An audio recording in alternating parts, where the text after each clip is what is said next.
A že ňom museli tak mladí odísť. Prečo sa za životom nečaká, nemusí hroziť? Prečo je ľudský osud taký nevyspytateľný? Prečo ťa dojebe, aj keď si svojmu pánu verný? Prečo na vojny stále doplácajú neviny? Prečo tie politické zviny? Prečo morálne si rozoberajú? Prečo vreším? Fajčili ste môj kokot, to vás asi nepoteší. Prečo je láska, bolesť, prečo ma tak stále bolí? Prečo mi moje srdce odpúšťať ju nedoboli? Prečo?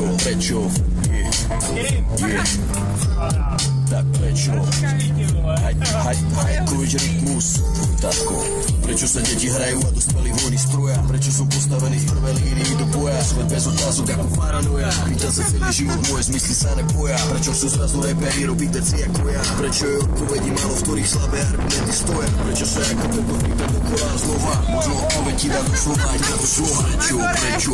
Pýtam sa do nemoty ako geco. Tak prečo? Na to ti neodpoví žiadnou rečou. Tak prečo? Prečo sa cítiš nekedy tak ako staré rozebané lečo? Tak prečo? Život je vreco plné ostrých smešov. Prežiješ pokojne len vtedy, keď si vyrovnaný sám nad vecou. Prečo chcú reperi byť zrazu v médiách? Chcete mať úspech ako my, topíte sa v spermiách. Prečo žebráci točia klipy decou kamerou? Prečo chcú rýchlo hore, nemajú my za sebou? Prečo chlapci majú 10 vystúpení do roka? Chcete mať ako místo 20 a nebyť bez foka? Prečo pseudo reperi v mladom veku prichádzajú? Prečo sú na piču a v puberte odchádzajú? Prečo sú múdri iba krátku dobu? Prečo to nezvládli a nefilozofujú?